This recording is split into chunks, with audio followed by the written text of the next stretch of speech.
My name is Thilinie Rajapakse. I am a neurologist. I'm trained in adult and pediatric neurology. I actually work with children at the Stollery Children's Hospital in Alberta, Edmonton. And I wanted to speak to you today. I was asked to speak to you today about how you can incorporate supplements in the treatment of migraine. I'll briefly comment on cluster as well. As always, cluster does not have as much information as it deserves, but we will try to do our justice to it towards the end as well. So I'm hopeful that what we talk about today can be of assistance and help, and feel free to put questions into the Q&A. I'm not sure if the chat is up working yet, Alex, but she'll take a look at it, and I'm happy to pause whenever to answer questions. So for today, I was asked to comment on how patients can assess what are safe and effective natural supplement products for use in Canada to treat migraine and other headache disorders. And so what I wanted to go over with you all today was just some information I think all patients should have in an understanding in Canada how drugs and in particular natural health products are regulated. So to understand what is a safe natural health product, not just for migraine, but for any health condition that you might buy in Canada. And, you know, there's this question of, can I use supplements to replace drugs? People are always wanting to find more natural ways of treating chronic health conditions, including migraine. Or are supplements just going to be a complementary side therapy to the, you know, stronger medications that I'll have to take for the rest of my life? I want to briefly talk about drug nutraceutical interactions. That is how your supplement choices might interact with pharmacologic or prescription medications that you're already on, and to understand how to discuss that with your doctor or even look into it on your own to make sure that you're not mixing and matching potentially dangerous combinations. And then again, we'll talk about Health Canada's regulation of natural health products. I'll go over a few recommended supplements for the treatment of migraine. There are so many out there.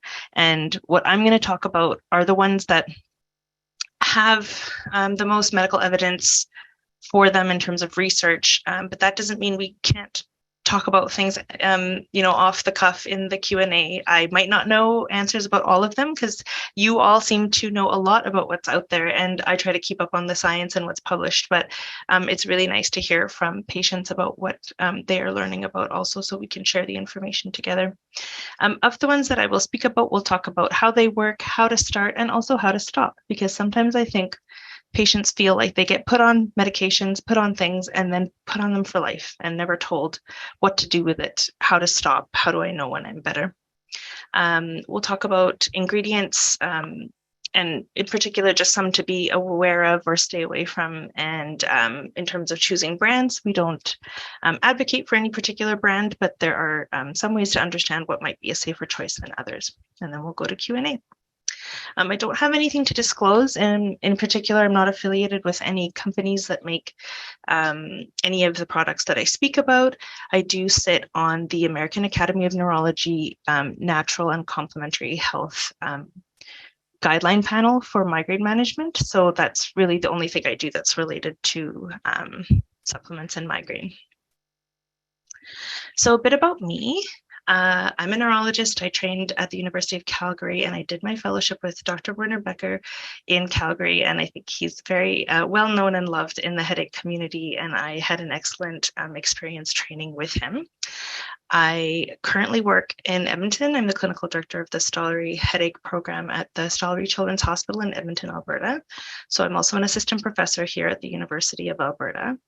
And so I have a care and research interest in novel treatments for migraine, not just medications or, you know, although they have their place and their benefits, but looking at other ways to treat headache outside of drug prescriptions. I'm also a mom of 2 boys, and so that keeps me busy outside of work in the hospital, and I also experience migraine myself. So I hope that I can come to you with some personal and professional experience that might, you know, make things a little more relevant as we are all experiencing the same condition together in different ways. I just put up a couple examples of some of the publications that I've had over the years, and I do have an interest in particular in sort of nutraceutical or natural treatments for migraine. So I think that's part of why I was asked to speak today as well. So Alexandra, this is the part I said might be a little tricky. I'm going to exit out of the talk to try to show just a quick video. I mean, let's be honest, we all have migraine, we all experience it. So I don't have to tell you what it is. I don't have to tell you the criteria. We all know what it is. But what I thought I'd do is, if this works, I'll share this video just to just kind of remind us all what's happening in the brain when we get migraine. Alexandra, is this showing this Roblox migraine headache video? It is not. It is not. That's okay. I can maybe to stop and re-share. Let's see. How about this? Otherwise, okay. Is that one sharing? There we are. Yeah. Okay. I will apologize for the commercial and play this. It'll take about 3 minutes. Force is a brand new one for you to earn digital gift card. This information is brought to you by the Association of Migraine Disorders. Migraine is not just a headache. It's neurological disease that affects more than 1 million. To learn more about migraine at www.migrainedisorders.org.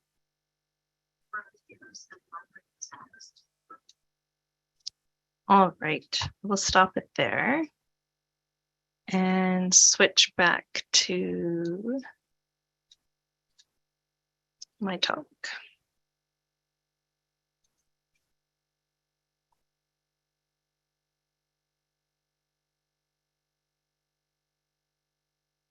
Is that okay, Alexandra? Can we see back to the slide? Okay, perfect. Yeah. So I just wanted to go over that because I think it's a nice video that explains what we're all going through in a bit of a scientific manner. But in speaking about what, and I'm seeing quite a few pop-ups in the chat and Q&A, Alexandra, will you let me know if there's something in there that we need to? I think some were just experiencing the video a little bit lower volume. But I think it gave a great visual, and we will provide the link later on, so don't worry. Sounds good. Okay, sorry everyone, I did not see that while it was playing, but we can share that with you at the end of the talk as well, the link for that. In terms of moving on to nutraceuticals or supplements, I'm not sure if everyone has heard this term, but it's coming out in at least the medical literature as a word to describe a food or dietary supplement that is used to provide a health or medicinal benefit. And so the reason I use this term with you all is, you know, supplement is fine too. It might be a vitamin, it might be a mineral, what have you. Doctors are using the term nutraceutical. And so for us to all speak the same language, I think is a good start in terms of better healthcare for everyone. So this is kind of a term that's out in the literature as far as physicians are concerned. And so this can represent a multitude of things: dietary regimens, vitamins, minerals, a whole host of, you know, plant-based phytomedicines. So the nutraceutical industry or area is quite alive and thriving in many disease spheres, but especially in migraine. And a lot of people with headache use supplements. A study in the US estimates up to a third of children with sort of primary headache disorders like tension type or migraine use some type of supplement or complementary alternative therapy for their headaches, and this increases to 84% of adult headache patients. So I'm sure many of you here today already have quite a bit of experience with supplements in the treatment of headache. Unfortunately, not everyone thinks to tell their doctor that they're using these substances, and as a physician, I really would encourage you to share. Sometimes it's not on purpose, it's an oversight, or it's thought, oh, it's natural, nobody would want to know, it's, you know, it's like mint tea, what's the big deal? But as we'll talk about later, some of these supplements are not without their own risks, and they can interact with other medications your doctor is prescribing you. So I'd always encourage you to have a list of what supplements you might be taking and share them with your doctor. Again, your doctor might not be aware of all the, I certainly am sure I'm not aware of all the supplements and nutraceuticals that are out there for use in migraine, but it can be something you learn about together. It can be something you educate your doctor about. And most physicians now are aware and open to learning more about different supplements. And I certainly learn a lot from my patients. So I was asked to sort of talk about how do we know if a product is safe and whether to use it. And in Canada, a natural health product is a term used to refer to a range of products, including vitamin and mineral supplements, herbal remedies, traditional Chinese medicine, homeopathic medicines, probiotics, and even consumer products like toothpaste, deodorants, shampoos. They can also be classified as natural health products because they may contain medicinal ingredients and might be intended to be used for a medicinal purpose. And so if you're selling something like that in Canada, you need to sort of follow these regulatory practices that the government has set out. And I wanted to briefly talk about what happens in Canada. Again, I'm not an expert in regulation. I just have had the opportunity to learn a little bit about it and wanted to share with you all so that you could understand what happens in our country. So in Canada, the commercial sale of natural health products is subject to natural health products regulations, and this version's been in force since January 2004. And really the regulations are to help ensure that Canadians have access to safe, effective, high quality natural health products. And this is, a particular passion of mine because I know that around the world, many governments don't have this same sort of objective in mind. And that means that what comes to the consumer and the Canadian or other not Canadian, but other citizens around the world in terms of what's able to be purchased is sometimes not safe.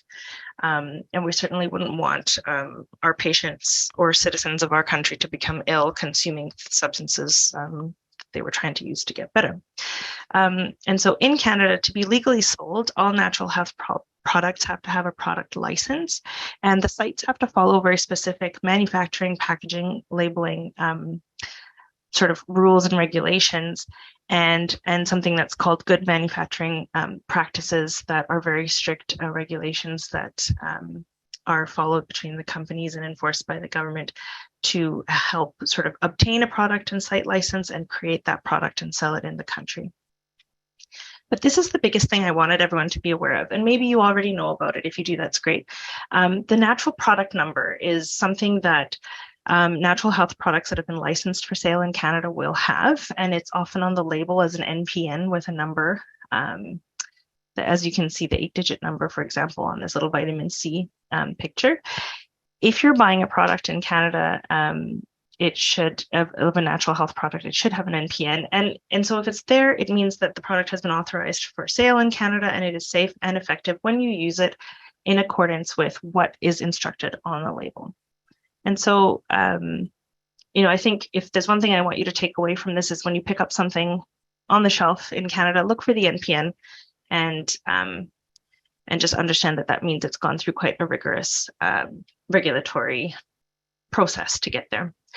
This is quite a lot of detail, but again, I want to share with you because I was interested to learn, and I think like everyone would be interested to know these things. So in terms of product licensing, all NHPs that are sold in Canada need to have a license, and the license is only issued once they've decided that the product that is being sold is safe, effective, and of high quality.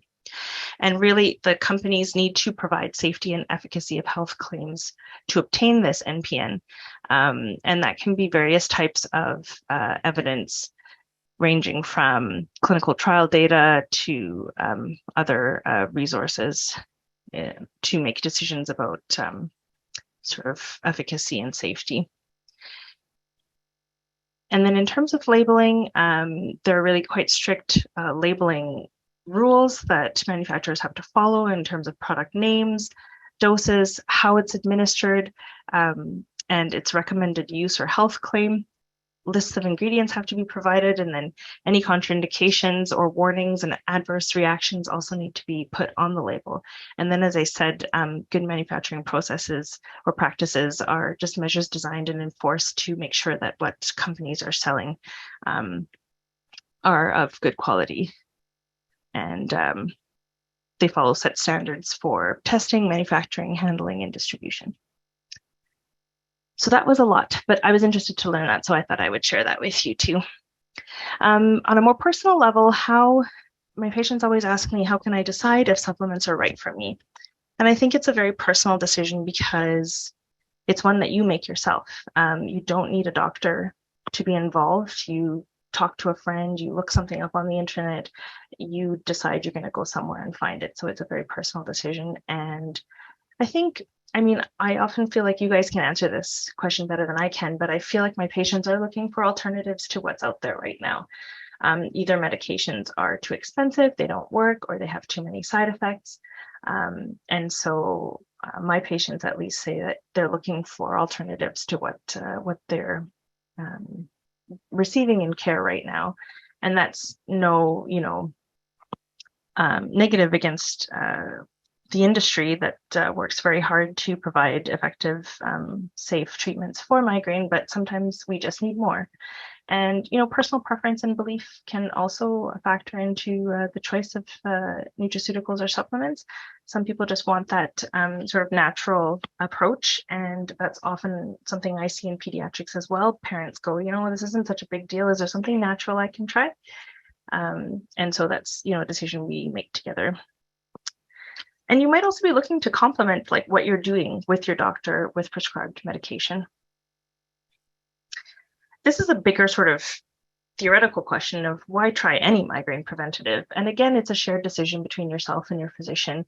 But really, there are some criteria, but it's really a personal choice. Usually to my patients, I'll say if you have 3 or more severe headache days a month where you're functionally impaired, you can't go to school, you can't go to work, and it does not respond to a usual acute treatment, you should consider preventative. Or if you're having 6 or 8 days per month and your acute medicines are working, probably consider preventative so you don't become one of those patients that might progress into chronic migraine over time. Maybe you don't have access to good acute treatments because they don't work or you don't like the side effects. Maybe you have very severe symptoms, so you might not have migraine very often, but when you do, you can't move one side of your body. And that is very sort of scary and disabling. And you might want to do anything to prevent that, even if it only happens a couple times a year. Certainly, if you feel like migraine's having an impact on your life, and despite your best efforts at trying different lifestyle modifications, avoiding triggers and acute treatments, you're just not where you want to be, that's another reason to consider. And obviously, we don't want our patients to develop medication overuse headache. So another reason to consider preventing them rather than treating them when they come on. I hope this project's okay. I took this out of the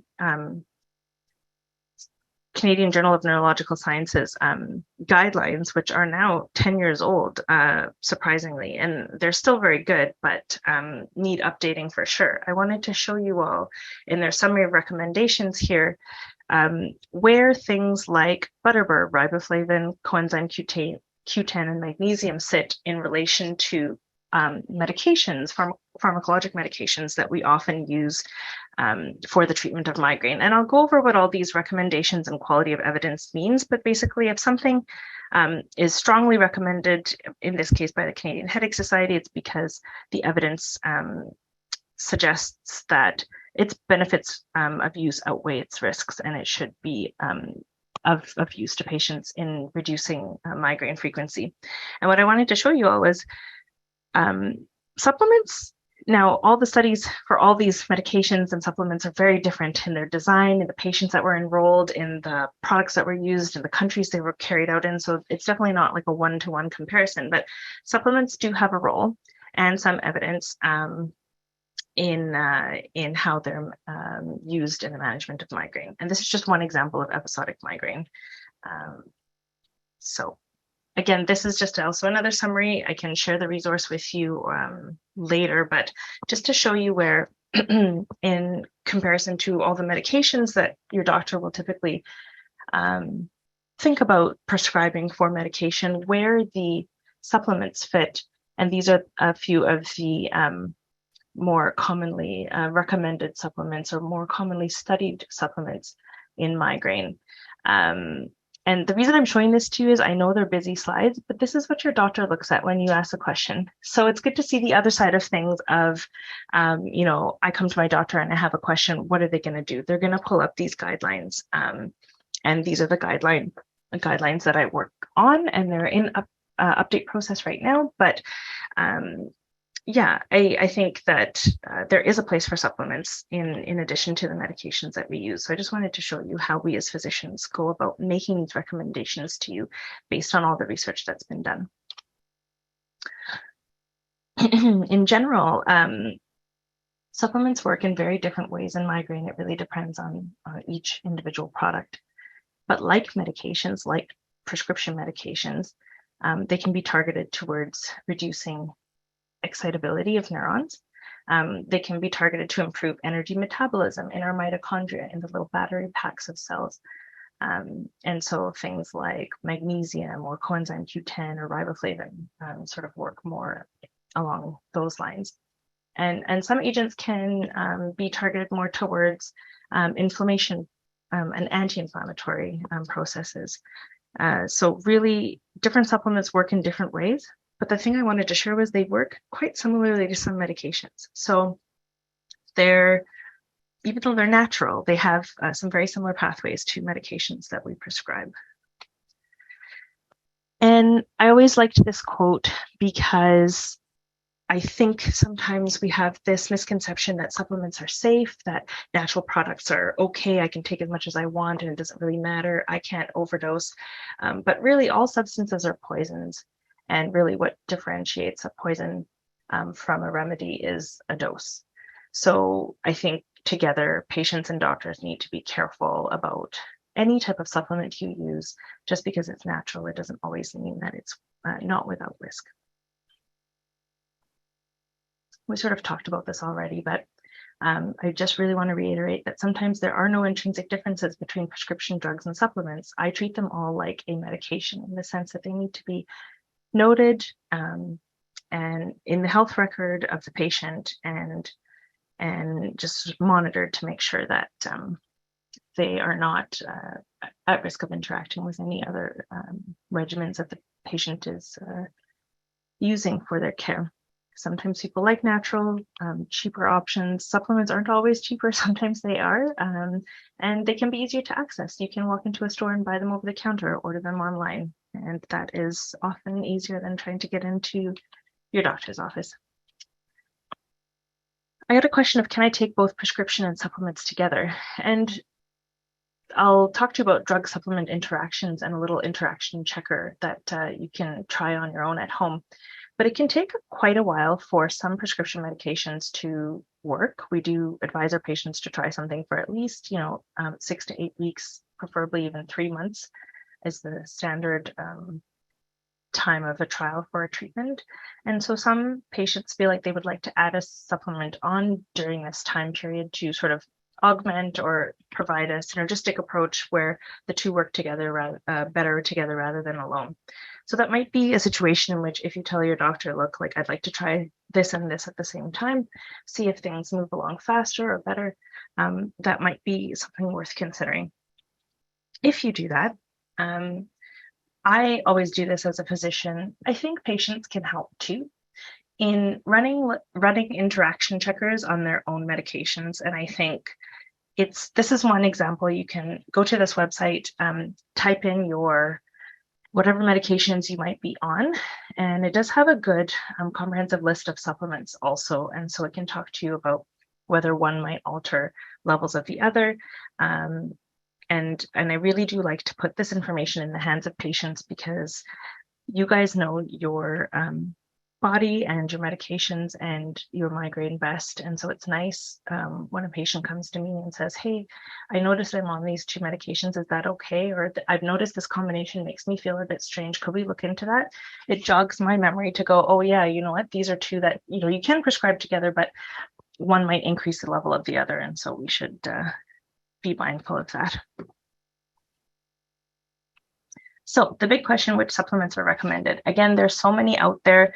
The ones that I will talk about are the ones that have the most scientific randomized controlled evidence, but really every day I learn about something new in terms of what supplements are available for the treatment of migraine. This was a nice little table of, again, this is the doctor version. So I'll walk you through this. It's just what we look at when you guys ask us questions about what to use and what might work. So you can see here, I don't know if my arrow is showing, Alexandra, but the American Academy of Neurology has these levels of evidence. Canadian Headache Society also has recommendations and levels of efficacy. All this means is every organization is looking out for you and trying to analyze the thousands of studies that are put out every year to say, you know what, we as an organization think this one is the best option in terms of efficacy. This one is the safest option. You know, this one might not be so good. This one has safety concerns. And so the ones that keep coming up in terms of worthwhile trying are coenzyme Q10, magnesium citrate, and riboflavin. Feverfew I wasn't going to talk about just because there was a recommendation against its use by the Canadian Headache Society, not for any reason other than they just didn't feel like the evidence supported its efficacy. People might individually have experience that is different from that, but we'll just go through a few supplements now and hopefully get the conversation moving. Riboflavin, vitamin B2, is a supplement I recommend very often to both pediatric and adult patients. It's very well tolerated. In children, it's interesting. One of the studies showed that it was effective, but not when used long-term over 3 months. I think there's a bit of a sort of, not resistance, but you can sort of get used to it over time. And so if you want to try it, I would suggest trying it for 3 months. Maybe 6 months, and continuing it if it helps, but not, discontinuing it in 3 to 6 months if it doesn't do much for you. It helps in those mitochondrial energy metabolism cells in your body, and really comes with a strong recommendation by the Canadian Headache Society where they feel like the benefits outweigh the risks. Even though the quality of evidence is low, that means maybe it was not studied in this 10,000 person trial where they compared 5,000 people with riboflavin to 5,000 people with placebo. That's all that low quality evidence means, but it doesn't mean you shouldn't try it. And this is one that I'm comfortable recommending to patients, both pediatric and adult. The doses I have here are 400 milligrams a day for adults and 200 milligrams a day for kids under 40 kilograms. And really there hasn't been much significant side effects or contraindications that I'm aware of. Because it's metabolized and excreted in your urine, it will change your urine to kind of like a highlighter yellow, which is just a thing to be aware of, nothing dangerous, but sometimes a bit funny when you see it. Otherwise, it shouldn't significantly interact with other medications, so it's a nice option to try if you are on other pharmacologic medications and are concerned about interactions. Again, I have no affiliation with any company that sells medications, but my patients always tell me like it's hard to find this stuff. And so I went on Amazon and well.ca last night and got these screenshots, and it looks like they're available. Certainly I know that when people go to buy these items, sometimes it's sold out or the prices can vary, but this is just an example of 2 places. Again, I'm not affiliated with them at all, but 2 places you can find them at, as well as I'm sure most natural sort of food stores would carry riboflavin as well. I just want to be clear, it should just be vitamin B2. A lot of my patients, hopefully, they take a B complex and tell me, yeah, I'm on B complex. And I'm like, oh, that's better than nothing, but it's not going to target your mitochondria or your battery packs as specifically as vitamin B2. So make sure when you're at the store, look for B2 on the bottle. Coenzyme Q10 is another sort of related, it's different, but it's a cofactor that's also required for mitochondrial function. And again, mitochondria are those battery packs in your cells that give your cells energy. And some of the studies were interesting in that they found that if you had a coenzyme Q10 deficiency, you might respond better to supplementation. You don't have to have a deficiency, but it's something you might want to look into with your doctor if you're wanting to try this for yourself. The typical adult dose is 100 milligrams 3 times a day. And in terms of side effects, certainly I think if you have gallbladder or liver issues, I would maybe not go towards this one. It can cause some nausea and diarrhea, but generally it's considered effective and safe in children and adults. And again, gets that strong recommendation from the Canadian Headache Society. And again, this low quality evidence, you will keep seeing it. Don't be saddened by it. It's just the state of research in migraine, and research in medicine is sometimes we have to make recommendations based on what we have, and we don't always have those nice big expensive studies like we do with some of the pharmacologic medications when it comes to supplements. Again, I was able to find it on Amazon and well.ca, so it should be accessible. Again, price can sometimes be a limiting factor, but it is able to be purchased. Magnesium is another supplement that is very sort of commonly taken by my patients, and I'm asked about it quite a bit. When you're deficient in magnesium, and there have been studies that have shown that many migraine patients, children and adults, are naturally deficient in magnesium, and then when they take magnesium, their headaches get better. It might be worthwhile checking your magnesium levels with your family doctor before trying magnesium. You're more likely to have a positive response if you're a little bit deficient already, but that doesn't mean you have to have a deficiency to experience benefit from magnesium as a supplement. The typical dose of the citrate formulation is the one that I usually use. There are many different types. It's 400 to 600 milligrams a day, and certainly patients do tell me it can be hard on the stomach, it can cause diarrhea, and sometimes we're mean and they say, what dose should I take? And they say basically until you're going to the bathroom, and not too much, but that's how you know it's at a right level in your bloodstream. So there's a sweet spot to find with your doctor, and you can work on the doses. We don't recommend its use in patients with neuromuscular disease because magnesium can affect transmission of signals to your muscles, and kidney disease as well. But again, it got that kind of strong recommendation from the Canadian Headache Society. So this is one that I like to use. Give it a green light. It's a pretty safe, good bet. And then again, it's available in different forms at different locations. So this is an interesting topic or product I wanted to bring up with you.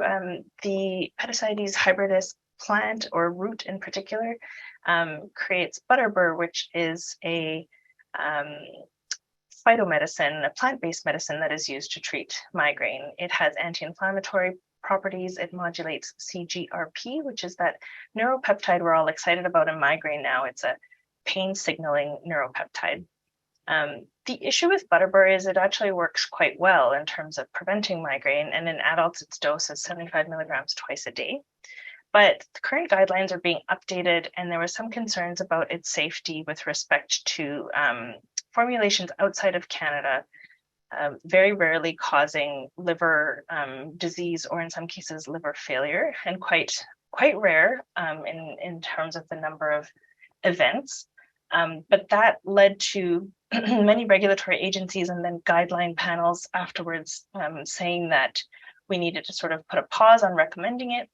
However, I'll talk about what's changed in Canada recently that might reassure patients in Canada.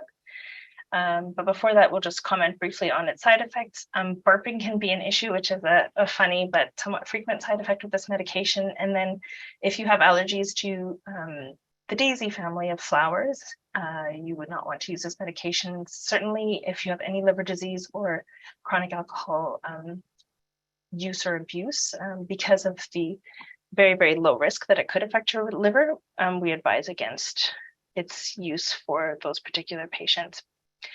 Currently, we're not recommending its use in pediatrics and pregnancy, and that is also on the Health Canada sort of approval that they just received in January of last year. But right now, the guidelines are a bit tricky, and so your doctor may say don't use it, but the guidelines are being updated. And in particular, in Canada, the only formulation that I'm aware of right now that is safe and does not have the presence of these pyrrolizidine alkaloids, or PAs, that were found to be associated with liver failure in the other products worldwide is Petasites. So again, I'm not affiliated with the company. I'm not saying, run out and buy this particular brand, but in Canada, this is the brand that is a special extract from the Petasites hybridus plant. It has guaranteed 15% extract, a petasin extract, and is free of the PAs that we are worried about when it comes to risk of liver failure outside of Canada. And so it can be quite effective for the prevention of migraine. If you do decide to take it, talk to your doctor, let them know you're taking it. You may want to monitor your liver enzymes with your doctor as an additional safety feature. And I'm speaking a little bit outside of current evidence and guideline practices. So really just make sure, if you want to try it, that it's an informed decision that you make with your doctor, and just make sure to follow your liver health closely while you're taking it. Of note, this particular product has had no serious adverse events in Canada for over 20 years. So I think if you were wanting to try one, this would be the one to try. So next, I'm just wanting to make sure I'm on time. Okay, good. I have about 5 minutes left to talk on. So with melatonin is a really cool substance in that it is the clock factor that comes from our pineal gland deep inside our brain and helps regulate our circadian rhythms, but it also has lots of effects on nitric oxide, the opioid system, GABA, which is sort of an inhibitory neurotransmitter, and serotonin systems as well. In one study, they found that its use of 3 milligrams nightly was equivalent to 25 milligrams of Elavil every evening in the prevention of migraine. And so it was quite effective. If you're looking to try a migraine preventative that's not medication, and you're having issues with sleep, this would be something nice to try. Of course, its side effects at higher doses is that people get sleepy in the daytime. So you wouldn't want to take it if you're waking up at 2 a.m. I wouldn't take it at 2 a.m. I usually tell my patients to take it an hour before bedtime. And it doesn't seem to have adverse effects that are quite serious or significant interactions with other medications. But of course, you can always put it in that interaction checker if you want to be sure. And so it is recommended as safe and effective for kids and adults in a lower dose of about 3 milligrams every night.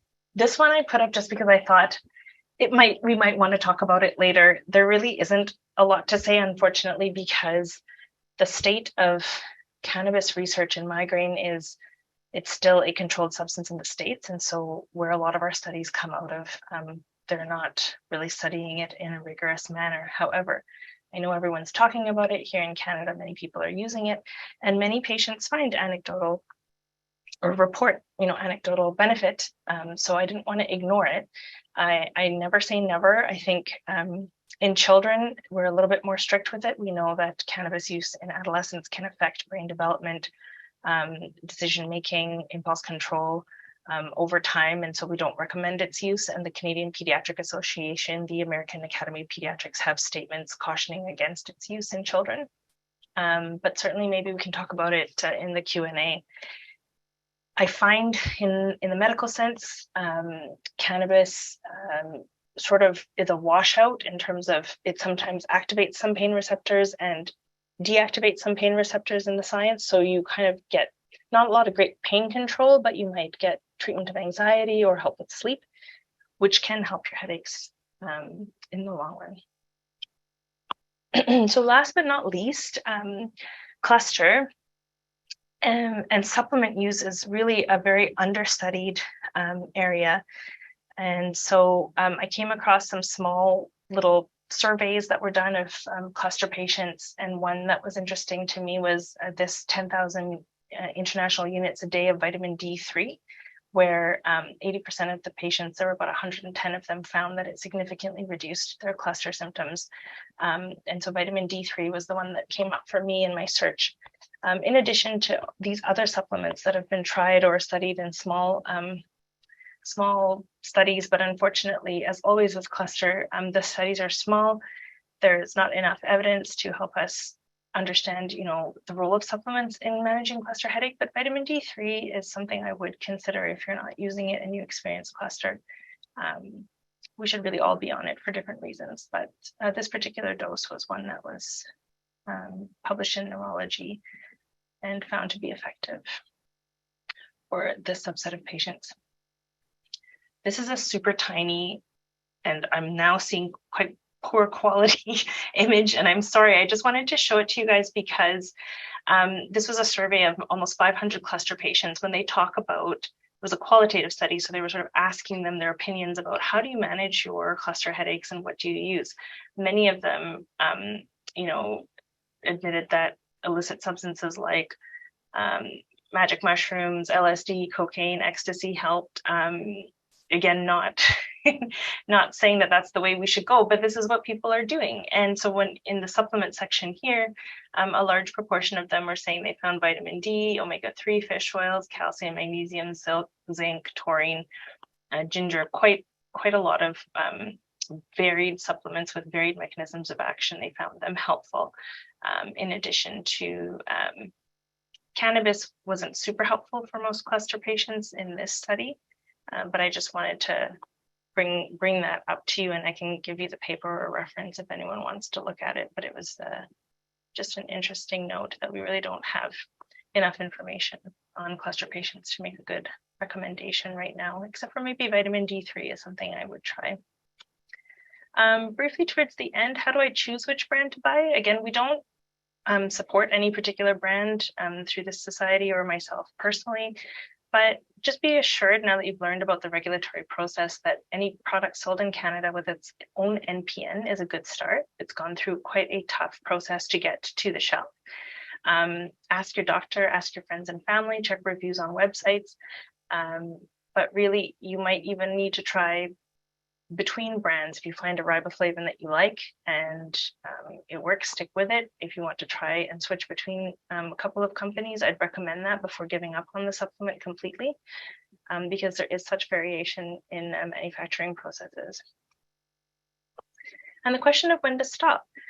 Obviously, if you have an immediate allergic reaction, stop right away. Difficulty breathing, rash, swelling.